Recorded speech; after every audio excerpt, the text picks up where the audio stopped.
Sepanjang sejarah tinju, kita telah menyaksikan ribuan kemenangan dan kekalahan. Namun ada jenis KO yang selalu diingat lebih lama dari yang lain. Saat seorang petinju jatuh telungkup ke kanvas, itu bukan hanya tanda kalah, tapi sinyal terakhir. Pada Maret 1980, Mayweather menantang John Tate untuk gelar dunia WBA kelas berat.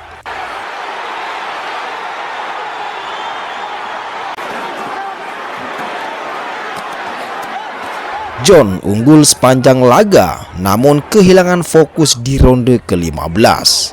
Sebuah hook kiri. Gary Mason dikenal sebagai salah satu pemukul terkeras dari Inggris. Dalam pertarungan profesional ke-7 kalinya, dia menjatuhkan Roy Bryan dengan kombinasi brutal di ronde pertama. Sang lawan jatuh telungkup dan tak pernah bangkit lagi.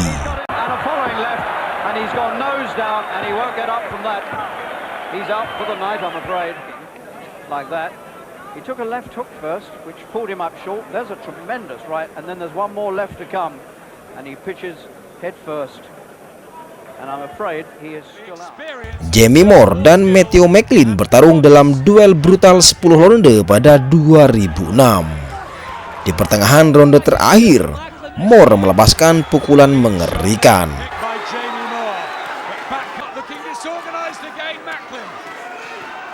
McLean roboh keras ke kanvas, membuat penonton khawatir akan keselamatannya. Beruntung dia pulih sepenuhnya setelah laga selesai. Darren Bruce mengakhiri pertarungan melawan John Green hanya dalam 40 detik. Sebuah knockout ganas yang secara efektif mengakhiri karir lawannya.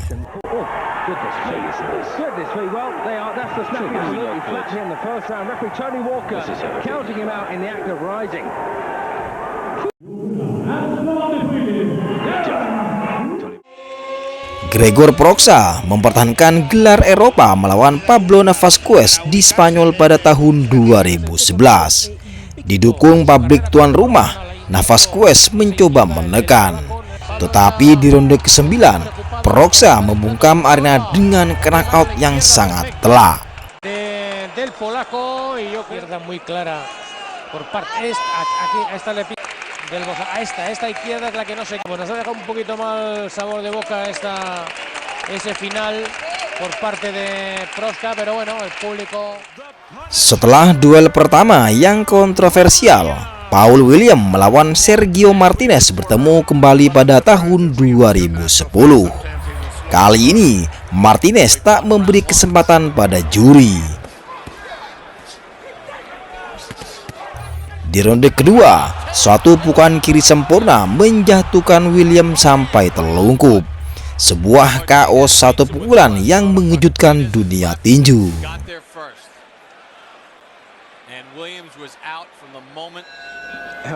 Harold Graham, salah satu petinju Inggris terbaik yang tak pernah menjadi juara dunia. Kali ini dia menghadapi Irving Haynes. Never a draw, never a defeat. Harold Bomber Graham. Di ronde kedua, Graham melepaskan pukulan keras yang membuat Haynes jatuh menghantam kanvas dengan kepala lebih dulu.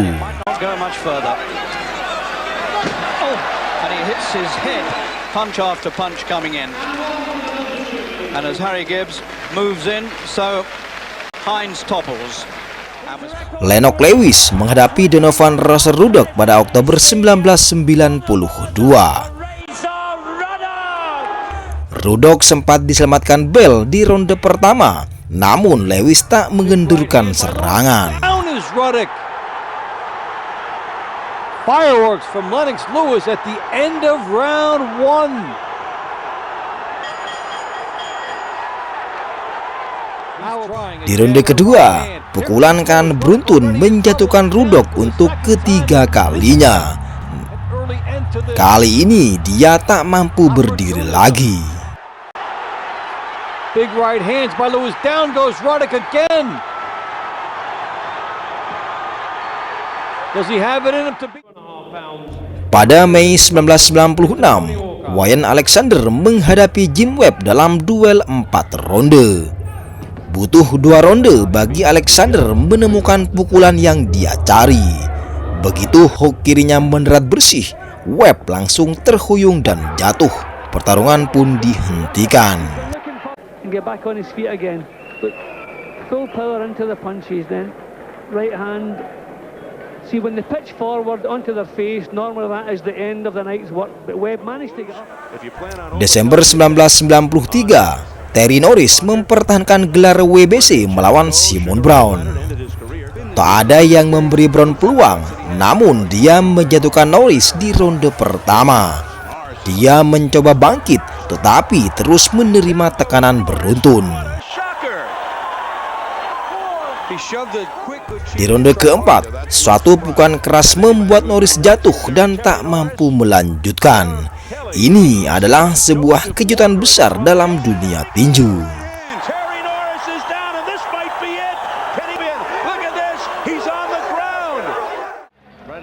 Marco Antonio Barrera dikenal sebagai petinju teknis, namun kekuatannya sering diremehkan. Dalam duel ulang melawan Miguel Espinosa pada 1994, Barrera membuktikan betapa berbahayanya dirinya.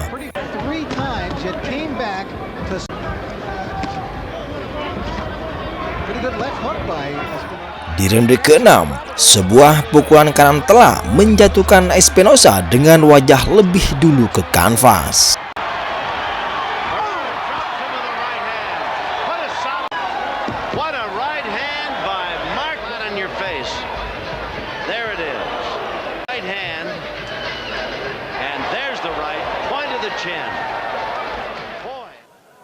Michael Benn menjadi juara dunia WBO kelas berat setelah menjatuhkan Tommy Morrison. Namun saat mempertahankan gelarnya melawan Herbie Head, segalanya berubah.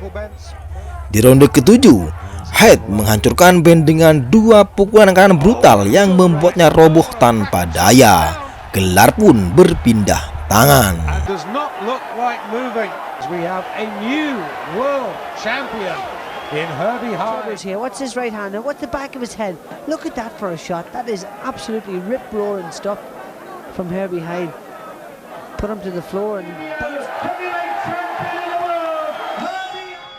Rival lokal Inggris, Gareth Payne dan Chris Emmanuel bertemu pada Oktober tahun 2000. Di pertengahan ronde pertama, Emmanuel masuk ke dalam pukulan kanan besar dari Payne. Dia sempat bangkit, namun di ronde kedua Payne kembali menjatuhkannya.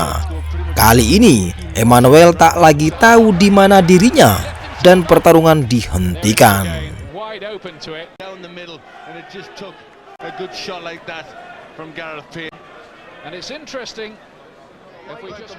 Frank Fletcher menghadapi juara Argentina Juan Domingo Roldán dalam duel kelas menengah. Sejak awal kedua petinju terlibat perang terbuka.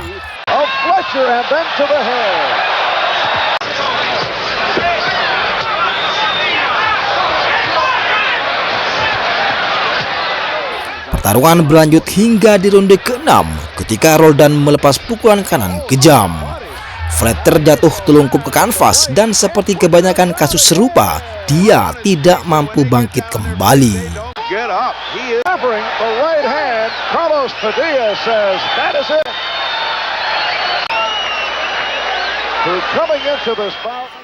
Tony McKenzie dan Michael Driscoll bertemu kembali pada Oktober 1993. McKenzie memenangkan pertemuan pertama lewat angka, namun kali ini Driscoll membalas dengan kejam. Di ronde kelima, suatu pukulan keras membuat mantan juara itu roboh tak sadarkan diri.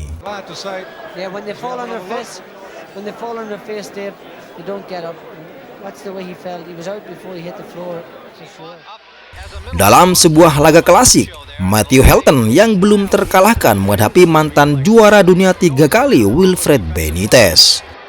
Turun di kelas 154 pound, Hilton menunjukkan tanpa rasa hormat kepada sang legenda.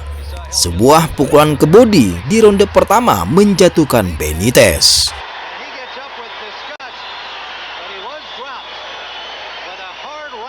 Hilton terus menekan sepanjang laga hingga akhirnya di ronde ke-9, sebuah kombinasi keras membuat Benitez jatuh dengan wajah menghadap ke kanvas. Sebuah KO sensasional yang mengakhiri pertarungan.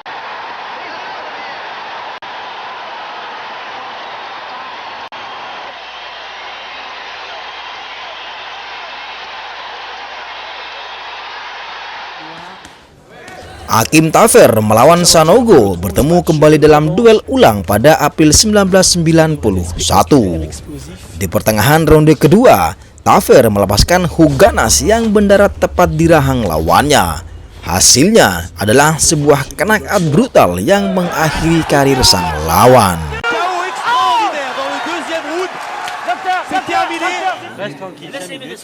Et il y a la droite, un crochet droit.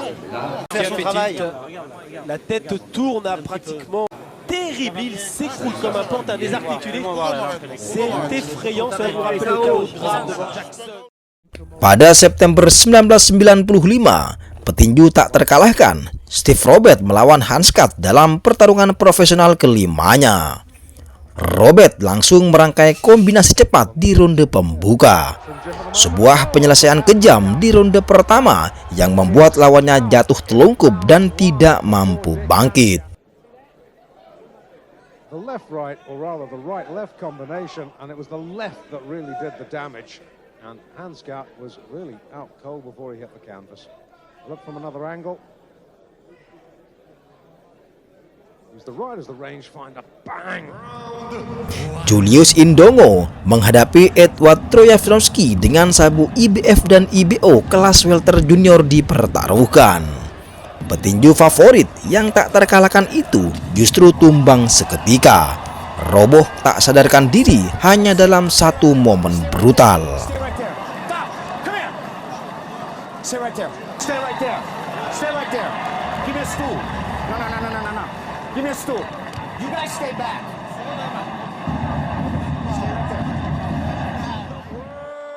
Kemenangan profesional ke-50 sekaligus terakhir dari Mike Tyson datang saat menghadapi Clifford Ethany.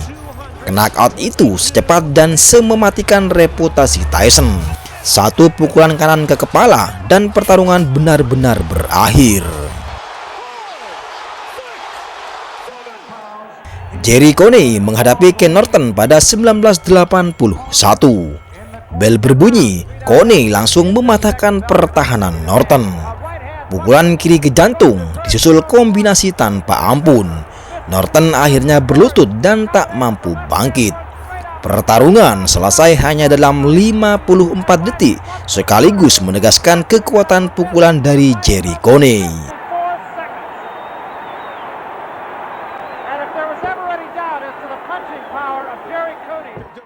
Nonito Donaire menghadapi Vic Darchinyan yang datang sebagai juara tak terkalahkan. Darchinyan tidak pernah benar-benar masuk ke pertarungan. Sebuah tangan kiri ganas menjatuhkannya dan menciptakan salah satu kejutan terbesar kala itu.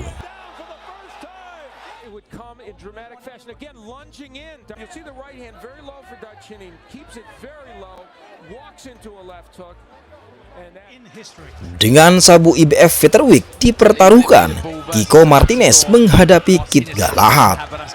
Martinez tertinggal, namun di detik akhir ronde kelima, sebuah overhand kanan mengubah semuanya. Dua pukulan presisi menutup pertarungan dan mengakhiri masa singkat Galahad sebagai juara. Ladies and gentlemen, referee Steve Gray calls him featherweight champion of the world. Josh Foreman mencari penebusan setelah kalah dari Muhammad Ali. Melawan Ron Lilley, keduanya terjatuh ke kanvas. Namun Foreman bangkit dan menutup duel dengan knockout brutal.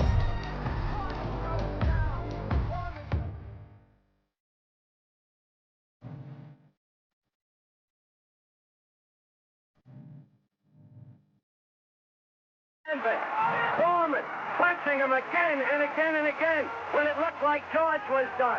This time it may be over. This time it may be over. Miles, I'm going to make it, Miles. I'm going to make it. Roy Mercer menghadapi Jeff Beck. Pukulan demi pukulan terus mendarat hingga seharusnya laga dihentikan lebih cepat. Sebuah kemenangan yang meninggalkan kekhawatiran. And Mercer is going for it. He sees that blood. You see that jab, Mercer continues to land. He said he was able to get to Lennox Lewis with that jab. He wobbled him. Yeah, this one is going to be over. Table too. He has not lost consciousness. Right, see his legs give way. That came after those jabs from Mercer. Now Mercer hits him that right. He's going down. Mercer's. Antonio Tarver akhirnya mendapatkan pembalasan atas Roy Jones Jr. Suatu pukulan kiri bersih menjatuhkan Jones untuk pertama kali dalam karirnya. Tidak ada alasan, tidak ada pembelaan. He's really been hurt. He's gone down before one time, but there was a perfect left hand. Roy never saw it coming. Roy is out. And Roy may be... Let's have a nice clean fight. Pernell Whitaker menghadapi Diosblay Hurtado pada 1997. Laga berubah menjadi kekerasan murni sebelum akhirnya dihentikan dengan terlambat. The ref should get in there. Way overdue. Did he stop it though? Did he stop it? Now he does. Now he does. It stopped. About 3 punches too late. Joe Messi menghadapi Terrell Williamson. Ironi datang dengan cepat. Satu kesempatan awal berubah menjadi knockout 1 menit 50 detik. Pressure on him, not mixing up his work. Never letting the guy clinch. Once he landed the first big right hand, it was just a matter of continuing the throw, well, and he finally got in the left. He was standing there trying to... Macy could get hit with 5 punches, and once he landed the first shot, he was going to go on out, still knock out. Eric Butterbean bertemu Jack Baird dalam laga eksibisi pada tahun 1999. 1 menit sebelumnya ejekan, berikutnya terkapar tak sadarkan diri. And it's a clean right hand right on the chin. There it is, good shot. Normally they fight with 8 to 10 ounce gloves. Donovan Razor-Ruddock menghadapi Michael Dukes. 2 hook kiri berturut-turut mengakhiri semuanya. Michael Dukes jatuh dingin di depan ring.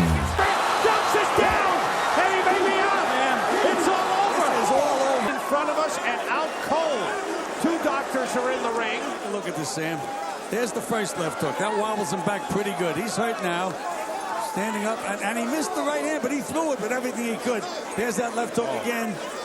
And look at this, Sam. Oh, man. He was out after the second left hook, and the third one put him down. Roy Jones Jr. melawan Glenn Kelly untuk gelar Undisputed Light Heavyweight. Jones mengejek, lalu menghukum. Knockdown ketiga menutup malam itu. Of the style of the opponent or whatever. Shane Mosley learned that on Saturday night. Once again. You know, that's pretty amazing because between rounds, Alton Merkerson, Roy Jones's hand-picked trainer from Pensacola, asked him to go ahead and get the knockout. Julian Jackson mempertahankan gelar WBA di kelas menengah junior melawan Buster Drayton. Senyum di ronde kedua, menghilang di ronde ketiga. Sebuah hook kiri besar menjatuhkan Drayton seperti pohon tumbang.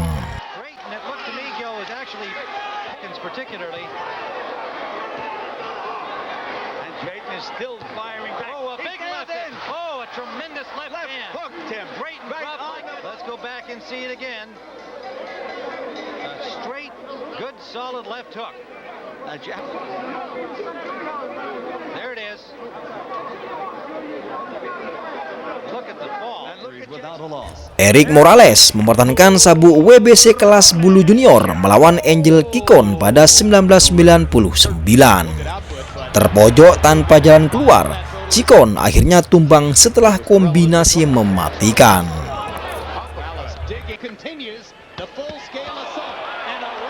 Finisher. That was something. I would think now if I was in that. And since that knockout of Jones, saw this would probably be 12,000 miles away. That boxing mad country in Mexico. He was going to his body, and he came right up with a straight